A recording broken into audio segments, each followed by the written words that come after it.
Bonjour à tous. Alors nous sommes à quelques jours, bien même le jour de la Psira de Maran Arav Ovadia Yosef, Gimel Bemar Cheshvan. Le 3 Cheshvan, 5774, Rabban Shel Israël, le grand Rav du monde entier, on peut l'appeler comme ça, Rosh El Kol Ben Agola, il a donné toutes ces halachot, il les a diffusées dans le monde entier.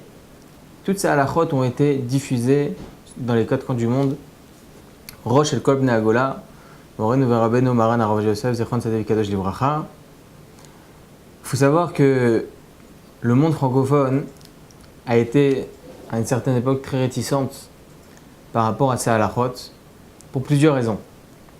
Il faut savoir que ceux qui étudient l'halakha, ceux qui sont dans la Torah, les Bnei Torah, savent que les psakim du Rav Ovadia Yosef ne sont pas si coula que ça, c'est-à-dire si cool que ça.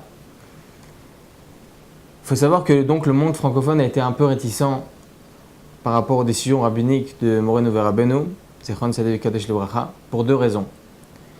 Une des raisons a été par le fait que le Rav Ovadia est connu pour ses coulottes. Il a beaucoup pris parti donc de la règle bien connue de Kohar De'etera Adif. C'est préférable d'être plus cool plutôt que d'être plus mahmir. Rashi explique dans le traité Betsa pour quelle raison Chachamim mettent un point d'honneur par rapport à cette règle Kohar De'etera Adif, la force d'autoriser est plus importante. Parce qu'une personne qui autorise, Rashi explique, une personne qui autorise est dans l'obligation de ramener donc des preuves à ce qu'il dit. Alors qu'une personne qui interdit, c'est vite fait. On n'a pas besoin de ramener de preuves spécialement, 1 ou 2 preuves par-ci par-là et c'est fait. Alors que pour autoriser, il faut ramener des preuves et des preuves et des preuves. Et c'est ce qu'on peut voir dans les Sfarim Akdoshim de Morenu Verabenu Zechron Tzaddik Kadosh Livracha. Il y a Bia Omer, il y a Chevedat, Alichot Olam, Anafet Savot, etc., Maor Israël, Taharat Habayit, tous les Sfarim, 54 Sfarim, 54 livres, il a sorti de son vivant. D'ailleurs, c'est très intéressant parce que la rabbinite, Zechron Tzaddik Livracha, elle avait dit, le jour d'un anniversaire de mariage, elle avait dit comme ça devant une caméra, bon, d'antan, hein, vraiment une caméra très ancienne, elle avait dit, mon mari, il a je ne sais plus combien de sfarim, il arrivera jusqu'à 50 livres, Vimir Hashem, avec l'aide d'Akadosh Baruch Hu, qu'Akadosh Baruch Hu l'aide, etc. Donc on voit, Baruch Hashem, les Sadkaniyot, combien elles ont le roi HaKodesh, combien elles ont ce pouvoir de parole. Et Baruch Hashem, Akadosh Baruch Hu nous a donné cet homme, cet ange, ce gadol, dans notre génération, ce Moshe Rabbeinu de notre génération, pour pouvoir profiter de toutes ces halachot.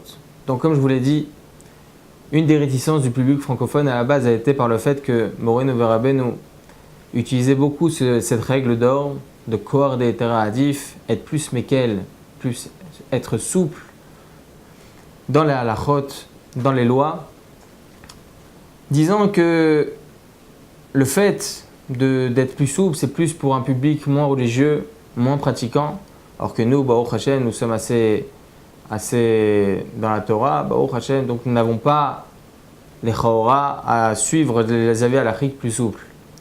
Mais c'est une erreur. Parce que tout simplement, Morenu Verabenu, Zechron Tzaddik Kadosh Livracha, a su mettre en valeur le public, il est vraiment moins religieux, mais aussi Talmidei Chachamim. Ces halachot sont autant pour les moins pratiquants, pour les plus pratiquants, pour les non-religieux, pour les Talmidei Chachamim, pour les Dayanim, pour les Rabbanim, pour les Gdolei Israël, pour tout le monde. Le Rav a su mettre donc en valeur toutes ces halachot, car la Torah nous dit une chose simple. La Torah nous dit Vachai bahem, veshelo yamutu bahem. La Torah, elle est là pour vivre, elle est là pour être faite de manière kiffante, mais pas de manière c'est difficile. C'est difficile de suivre la Torah, c'est difficile. Non, la Torah, c'est pas ça. Un Talmid Chacham, bien entendu, s'il veut être plus mahmir, plus intransigeant sur lui, sur certaines choses, d'abord, il faut savoir sur quelles choses. Parce qu'on a un grand klal, c'est rapporté dans le Taz, dans Yoredea, ainsi que dans plusieurs endroits, Shach, etc., qu'il y a des chumrot, shemivim et des kulotes Et des fois, certaines khumrot, une personne veut être plus intransigeante sur un cas, mais en réalité, en étant plus intransigeant, elle va être plus souple en réalité. Et ça peut même en arriver à un issour, à un interdit. Bon, donc pour savoir lesquelles choses une personne peut être plus stricte, il faut qu'elle étudie la Torah. Il faut qu'elle étudie la halachot. Il faut qu'elle étudie tous les psakim, le Shulchan Aruch qui sont rapportés, le Taz, le Shach, le Magan Avraham, le Pitrei Tshuva, le Mishnah Berurah, tous les psakim, connaître la halacha, connaître les Gemarot, connaître les références, les Rishonim, savoir tout cela. Et ensuite, la personne peut en arriver à une conclusion si elle peut être plus stricte ou pas. Le Rav Ovadia Yosef a rapporté donc sa halachot, bien entendu, donc comme on a dit, certaines fois plus souple, mais aussi plus strict. Il n'a pas dit que des coulottes dans sa vie. Il a dit aussi des halachot dans lesquelles il était plus intransigeant. Par exemple, je vous donne un exemple simple qui me vient en tête. Le Rav Rubin, dans son livre Ochot Shabbat, il rapporte qu'une femme a le droit de retirer son vernis durant Shabbat. Pour quelle raison? Parce qu'il n'y a pas d'interdit d'effacer dans le Tzovea, dans l'interdit de colorer. Il est interdit d'effacer dans l'interdit d'écrire. Le vernis, c'est une coloration, donc il n'y a pas d'interdit d'effacer. Maran Rav Ovadia Yosef rapporte dans Chazon Ovadia Shabbat que c'est défendu. Un exemple parmi tant d'autres. Et pourtant, le Ochot Shabbat, c'est un Ashkenaz.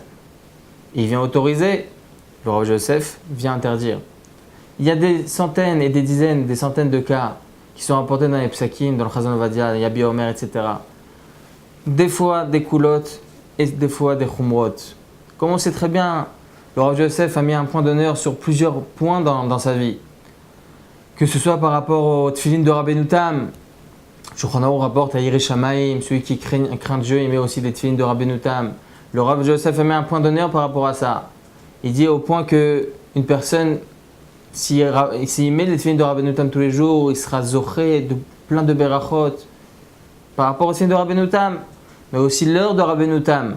On sait très bien qu'il a un calcul horaire différent entre les Géonim, on ne va pas rentrer dans ces détails, mais en tout cas un calcul horaire différent entre les Géonim et Rabbeinu Tam. Quand est-ce que sort Shabbat? Quand est-ce qu'il est la sortie des étoiles? Quand est-ce que la nuit? Discussion entre les Géonim et Rabbeinu Tam. Selon Rabbeinu Tam, c'est plus tard que la nuit des Géonim. Le Rav Ovadia Yosef a mis aussi un point d'honneur par rapport à cela, qu'une personne qui peut être stricte, pas être plus méquelle, pas faire rentrer Shabbat plus tard, mais faire sortir Shabbat plus tard, selon l'heure de Rabbeinu Tam. Faire sortir Kippour plus tard, selon l'heure de Rabbeinu Tam. Et pourtant, il s'agit d'un Rav qui vient être méquel, qui vient être plus souple. Il ne vient pas uniquement être plus souple, il vient donner le Emet. Maran, Morenu ve Rabbeinu Ateret Roshenu, Rabbeinu Ovadia Yosef, Zechron Tzedek Kedosh Livracha, ne vient pas uniquement donner des coulottes, mais il vient rapporter le Emet, la vérité. On doit suivre tous les avis du Shulchan Aruch. Ça, on ne va pas aussi détailler ce Inyan là, mais tous ces farades dans le monde entier doivent suivre les psakim du Shulchan Aruch. Il faut savoir qu'il y a écrit comme ça à Parashat Noach. Noach ish tzadik tamim aya bedorotav. Noach, c'est un tzadik. Ce fut le seul avec ses enfants, sa petite famille, qui fut sauvé donc du Maboul, comme on le sait bien tous. Akadosh Baruch Hu lui demande de construire une teva, un bateau pour pouvoir s'y loger le temps du Maboul, qui fut pendant 1 an. Durant 120 ans, il construisit donc cette arche. Et 120 ans, imaginez-vous, et le monde venait lui demander « Pourquoi tu construis cette arche ?» Il disait « Voilà, il y aura le Maboul. » Il y a écrit comme ça, Rashi nous dit qu'il y a une marloquette. Est-ce que c'est seulement Bedorotav ou Bedorot Acherim? Est-ce que Noach il était tzaddik seulement dans sa génération ou aussi dans les générations suivantes? Il y a une discussion par rapport à ça. Il y en a certains qui pensent que non, uniquement dans sa génération. Alors on peut se poser la question, mais pourquoi il y a une telle discussion? En fin de compte, c'est un tzaddik. Alors il y a certains qui pensent, il y en a certains qui répondent de la manière suivante. Pendant 120 ans, toi Noach, tu construis une arche. Les gens viennent te poser la question, c'est un tzaddik. Un tzaddik, imaginez-vous Avraham Avinu, Yitzhak Avinu, ce sont des tzaddikim. Ce sont des icônes du peuple juif. Pendant 120 ans, il construit cette arche. Des centaines et des milliers de personnes viennent le voir et lui demandent pourquoi tu construis cette arche. Il leur répond, pourquoi tu leur fais pas faire teshuvah? Pourquoi?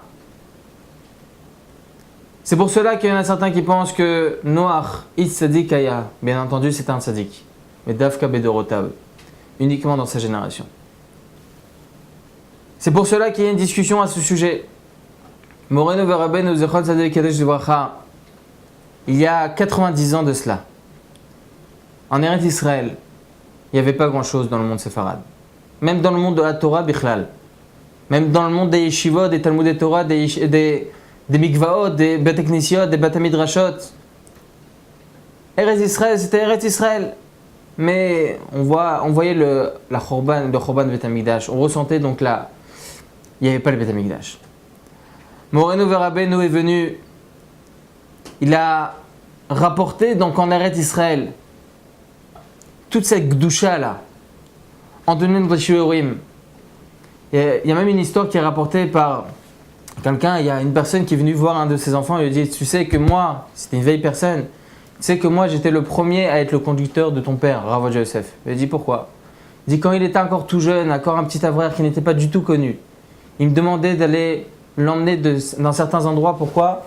Parce qu'à l'époque, en Eretz Israël, il y avait pas, c'était un luxe d'avoir une voiture. Et moi je travaillais, comme ça il raconte, moi je travaillais au service d'électricité, donc EDF en Eretz Israël. Et j'étais le seul à avoir une voiture de fonction.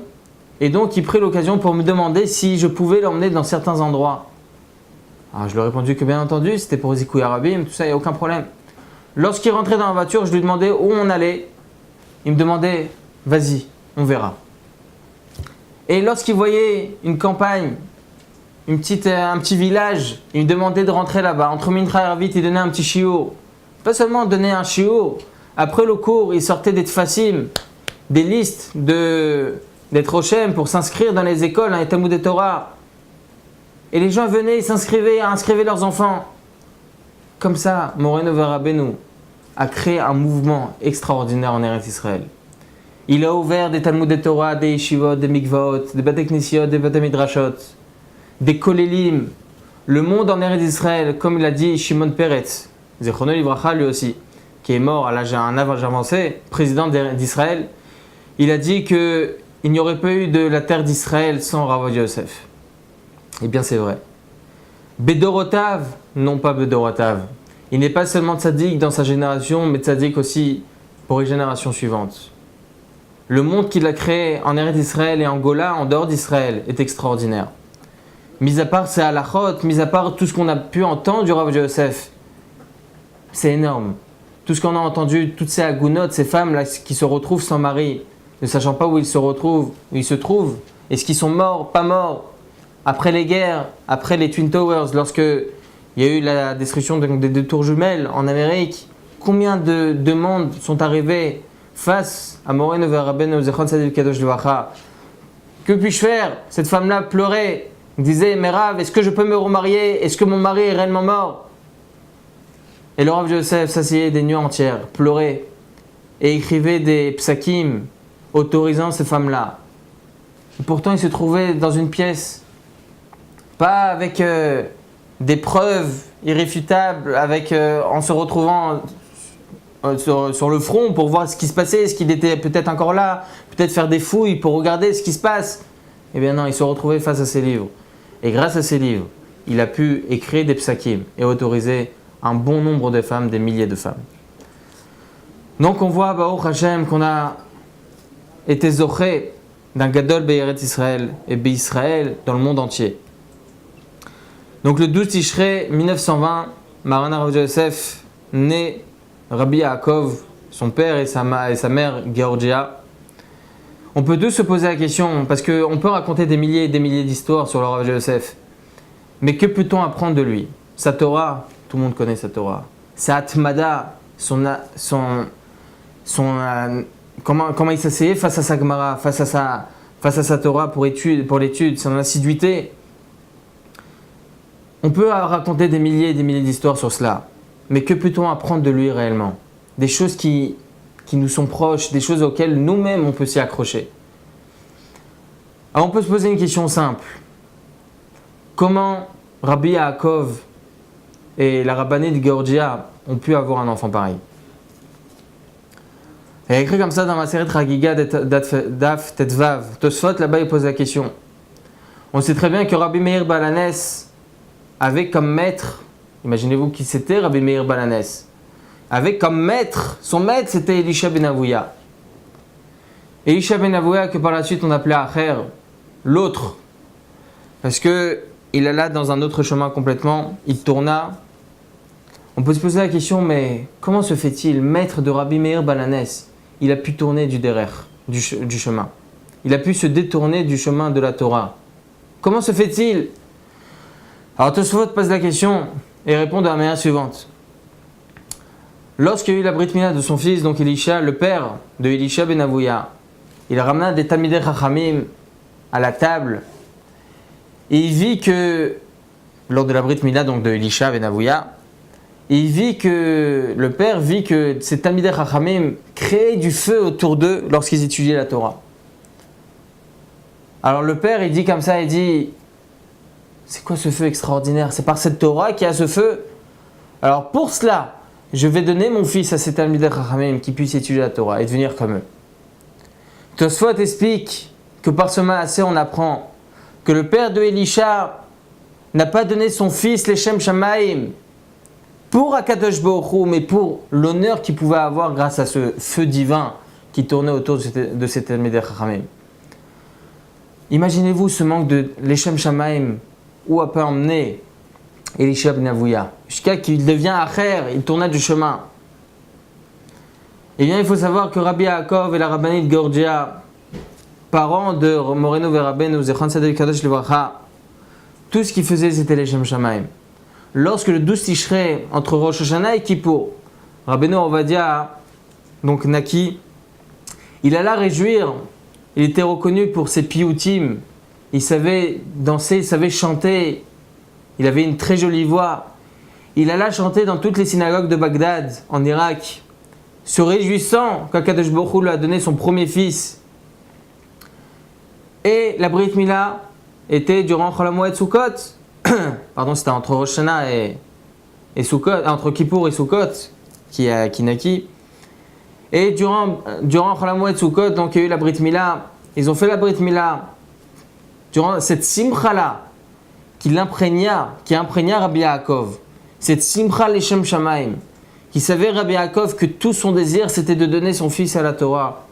Et bien cela, c'est ce Leshem Shamaim là, qui lui procura donc un tel fils, qui lui donna un tel fils, le Gadol Ador. Il a écrit beaucoup de choses. Il a écrit Zahir Baner Aviano Banin Talmidei Chachamim, celui qui fait attention à mettre des bonnes érodes de Shabbat avec de l'huile d'olive, comme ça il a écrit dans Mefarshim, alors il aura des enfants Talmidei Chachamim. Ouais, ça suffit pas. Il faut faire des maasim, il faut faire des actions, il faut mettre dans notre maison cette Torah là.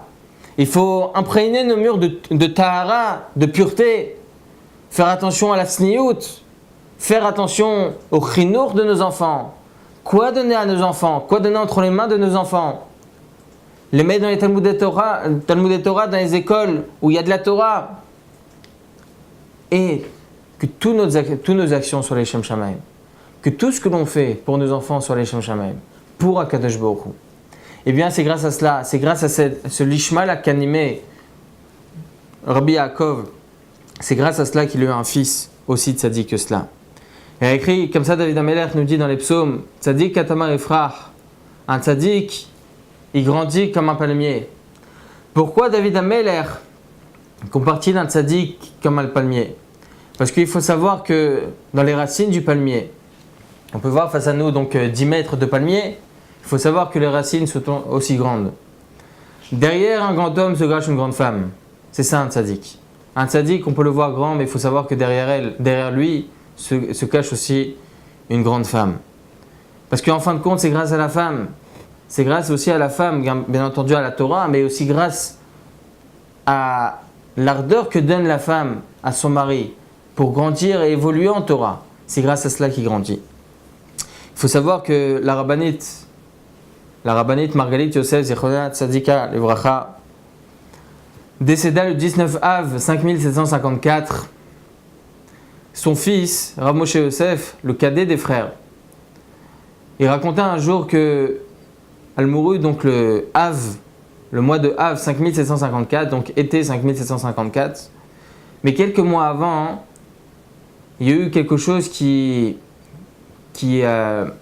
fendit les cieux à un certain moment de la vie du Rav Yosef. C'est qu'en hiver de cette même année, donc quelques mois avant, le Rav Yosef tomba dans une grande pneumonie, une grosse pneumonie.